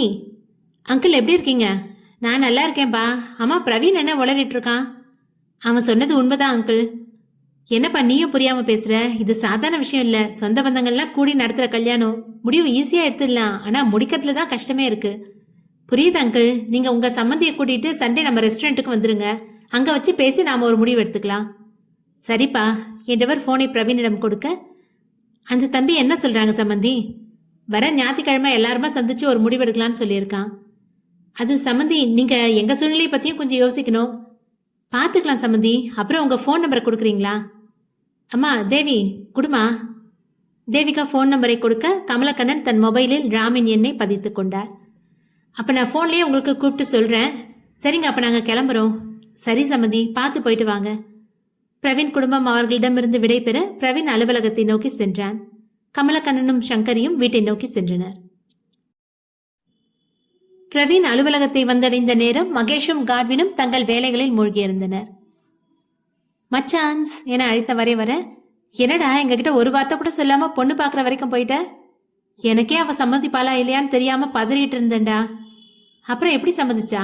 அவ எங்க சம்மதிச்சா? ஏதோ அவ பேரண்ட்ஸ் ஓகே சொன்னதுனால அவளும் பேருக்கு சம்மதம் சொல்லியிருக்கான். என்னடா நடக்குது உங்க 2 பேரோட லைஃப்லயும்? எனக்கே தெரியலடா. சத்தியமா மச்சி, கல்யாணமே பண்ணிக்கூடாதுன்னு தான் இருந்தேன். ஆனா எப்போ அவளை அந்த பாலா கூட பார்த்தனோ அந்த நிமிஷம் அவளை யாருக்கும் விட்டு கொடுக்க கூடாதுன்னு தோணுச்சு. அதான் மச்சி லவ். ஆனா அது நம்ம மகிக்கு தான் வந்தது மாதிரி தோணவே இல்லை. அதெல்லாம் எப்போ வருமோ அப்போ வரட்டும். இப்போ வேலையை பார்க்குறீங்களா? உடனே இப்படி எரிஞ்சு விழுடா. ஒன்று சொல்ல மறந்துட்டேன். நீயும் உன்னோட பேரண்ட்ஸும் நம்மளோட ரெஸ்டாரண்ட்டுக்கு சண்டே வந்துடுங்க. எதுக்குடா? எல்லாம் நம்ம மேரேஜ் விஷயம் பேசுறதுக்கு தான். Okay okay. அப்புறம் மச்சி, வாயை முடிக்கிட்டு வேலை பாடுறா. வந்ததே லேட்டு. காட்வின் சிரிக்க, சிரிக்காதுரா எருமை. டேய். வேலையை பார்க்குறேன்டா. சிறிது நேரத்திலேயே நண்பர்கள் மூவரும் வேலையில் மூழ்கினர். தேவிகா வேலைக்கு போக தயாரானவள் அவசரமாக உண்டு முடித்தாள். என்னடி இவ்வளோ அவசரமா சாப்பிட்டுட்டு இருக்க? வேலைக்கு போகணுமா? மதியம் ஆயிடுச்சுடி, நாளைக்கு போகலாம்ல? இல்லைம்மா, இன்னைக்கு சம்பளம் போடுற நாள், அதான் போகலான் இருக்கேன். இன்னும் எவ்வளோ நாள் தான் உன்னால் சம்பாதிச்சு இந்த குடும்பத்துக்கு தர முடியும்? ஏன் தர முடியாது? கல்யாணம் முடிஞ்சா அந்த தம்பி உன்னை வேலைக்கு விடுவாரோ என்னமோ. அப்போ நம்மளோட வீட்டு செலவை எப்படி கவனிக்க போறீங்க? தம்பி வேலைக்கு என்னைக்கு போறானோ அது வரைக்கும் நான் நம்ம வீட்டு செலவுக்காக வேலைக்கு போக தான் செய்வேன். நாம இதை பத்தி அப்புறமா பேசிக்கலாம். இப்போ நீ வேலைக்கு கிளம்புமா. தேவிகாவும் அலுவலகத்திற்கு செல்ல ரஞ்சித் தாய் தந்தையருடன் இருந்து கொண்டான். நம்ம நிலைமை இப்படி ஆயிடுச்சேங்க. பொம்பளை புள்ள சம்பாதிச்சு நம்ம சாப்பிட்ற நிலைமையில இருக்கோம். மா, எனக்கு இது ஃபைனல் இயர் தானே. முடிஞ்ச உடனே நான் வேலைக்கு போக ஆரம்பிச்சிடுறேன். கவலைப்படாதீங்க, உங்க 2 பேரையும் நான் பார்த்துப்பேன். இனி இது சம்பந்தமா தேவி முன்னால நம்ம பேச வேணாம். நமக்கு இப்படிப்பட்ட சம்பந்தம் கிடைக்க நாம எந்த காலத்துல புண்ணியம் பண்ணமோ தெரியல. என்ன இருந்தாலும் நம்ம பொண்ணு அவங்க வீட்டு மருமகளா போயிட்டா அவங்களுக்கு கீழே வேலை பார்க்கறத விரும்ப மாட்டாங்க. என்ன நடக்குமோ நடக்கட்டும். எனக்கு தான் இப்போ குணமாயிட்டு வருதே. நானும் கொஞ்ச நாள்ல வேலைக்கு போக ஆரம்பிச்சிருவேன். எப்படியாவது நம்ம நாளை கழிச்சுக்கலாம். இப்ப நம்ம பொண்ணுக்கு போட ஒரு பொட்டு நகை கூட இல்லைங்க. எப்படி அதெல்லாம் நம்ம வாங்க போறோம்? அவ பிறந்தப்பவே கொஞ்சம் கொஞ்சமா சேர்த்து வச்ச 5 சவரன் நகையும் கொண்டு போய் கடனை அடிச்சிட்டா. வீட்டை அடமானம் வைக்கலாமா? எனக்கும் அந்த யோசனை முதல்ல வந்துச்சு. ஆனா அடமானம் வச்சுட்டு எப்படி நம்மளால திருப்ப முடியும்? நான் வேணும்னா படிப்பை நிறுத்திட்டு வேலைக்கு போகட்டுமா? என்னடா பேச்சு இது? குடும்பம்னா கஷ்டம் வரதான் செய்யும். இது பெரியவங்க நாங்க பாத்துக்கிறோம். உன்னோட அக்கா உன்னை எப்படி கஷ்டப்பட்டு படிக்க வைக்கிறான்னு மறந்துட்டியா? நீ இப்படி பேசினது மட்டும் அவளுக்கு தெரிஞ்சிச்சுன்னா உடஞ்சு போயிடுவாடா. அப்ப ஏதாவது பார்ட் டைம் ஜாப் கிடைக்குதான்னு பாக்குறேன். சரிப்பா, முயற்சி பண்ணி பாரு. என்னோட கூட படிக்கிற பையன் ஒரு பெரிய ரெஸ்டாரண்ட்ல வேலை பாக்குறான்ப்பா. 2 நாள் முன்னாடி தான் அங்க ஆள் எடுக்கிறதா சொன்னா. அங்கேயே ட்ரை பண்ணி பாக்குறேன். இல்ல, நான் இப்பவே போய் கேட்டுட்டு வந்துடுறேன். இல்லைன்னா அந்த வேலையும் கிடைக்காம போயிட போகுது. சாயந்தரத்துக்குள்ள வந்துடுறேம்மா. அப்பா போயிட்டு வரேன் என்றவன் வீட்டை விட்டு வெளியேற தாயும் தந்தையும் தம் குடும்ப சூழ்நிலை உணர்ந்து போகும் மகனை பெருமையுடன் பார்த்து நின்றனர். அலுவலகத்துக்கு வந்த தேவிகா பிரவீனுக்கு போன் மூலம் அழைத்து கார் பார்க்கிங் அருகே வர சொன்னாள். திடீரென பிரவீன் எழுந்து வெளியே செல்லவும் மகேஷ் அவனை தடுத்து நிறுத்தினான். 5 மினிட்ஸ்ல வந்துடுறேன்டா மச்சி. டேய், இன்னைக்கு நீ வீட்டுக்கு போக மாட்டேடா. டேய், உனக்கு வேலை தானே முடியணும். முடிச்சுட்டே போறேன்டா. தேவி ஃபோன் பண்ணி கீழே வர சொல்றா. எதுக்குன்னு தெரியல. 5 நிமிஷத்துல பேசிட்டு வந்துடுறேன். உங்க 2 பேருக்கும் பேசி லவ் பண்ண ஆபீஸ் தான் கிடைச்சாதானா? அப்படி இருந்தா நான் எவ்வளவு சந்தோஷப்பட்டிருப்பேன். வாட்? அவளே என் மேல கோவத்துல இருக்காடா. இப்ப என் தலையில என்ன குண்டு தூக்கி போட போறான்னு தெரியல. நீ வேற ஸ்கூல் பையனை நிப்பாட்டி வச்சு கொஸ்டின் கேட்கற மாதிரி கொஸ்டின் கேட்டுட்டு இருக்க. நானும் இந்த கம்பெனியோட ஒன் ஆஃப் த பார்ட்னர் தான்டா. டேய், நீ போயிட்டு வா. காட்வின் சொல்ல மகேஷ் இருவரையும் முறைக்க அதை கண்டு கொள்ளாதவர்கள் போல் காட்டிக்கொண்டனர். பிரவீன் விரைந்து தரைதளத்திற்கு வர தேவிகா அவனுக்காக வெயிலில் நின்று கொண்டிருந்தாள். ஏய், எதுக்கு இப்ப வெயில நின்றுட்டு இருக்க? வா, காஃபி ஷாப் போகலாம். இல்ல, கேண்டீனுக்கு போகலாம். ஓகே என்றவன் முன்னே நடக்க தேவிகாவும் அவன் பின்னே வந்தாள். அன்றைய நாள் பார்த்தது போல் இன்றும் பார்க்க கேண்டீனில் எவரும் இல்லை.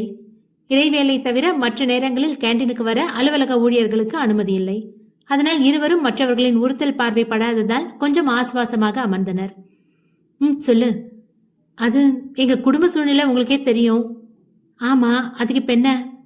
அதனால நான் மேரேஜுக்கு அப்புறம் இதே வேலையை கண்டினியூ பண்ணுவேன். Your wish. அப்புறம் சேலரி அம்மா வீட்டுக்கு தான் கொடுப்பேன். ஓகே, எனக்கு எந்த ஆட்சேபனையும் இல்லை. Okay, thanks. அவ்வளோதான், நான் கிளம்புறேன். ஒரு நிமிஷம். என்ன? உனக்கும் என்ன பிடிச்சி நம்ம மேரேஜ் நடக்கணும்னு ஆசைப்படுறேன். அன்னைக்கு நான் பேசினதை மறந்துட்டு என்னோட பாசிட்டிவ் பேஜ் பற்றி கொஞ்சம் யோசிச்சு பாரு. நிச்சயமா உனக்கு என்ன பிடிக்கும். எப்படி சார் மறக்க சொல்றீங்க? நீங்க என்னோட கேரக்டரை பத்தி தானே அன்னைக்கே சீப்பா பேசுனீங்க. அதை எப்படி என்னால் அவ்வளோ சீக்கிரமா மறக்க முடியும்? சரி, நான் மறுபடியும் அதை நியாயப்படுத்த விரும்பல. ஆனா ஒரு மருமகனா என்னோட மாமனார் வீட்டுக்கு செய்ய வேண்டிய கடமையை நான் செய்வேன். அதுல நீ எதுவும் சொல்லக்கூடாது. சரி, நான் கிளம்புறேன் என்றவள் அலுவலகத்தை நோக்கி செல்ல பிரவீனும் தனது தளத்தை நோக்கி சென்றான். அடுத்த எபிசோட் நாளை தொடரும். நன்றி.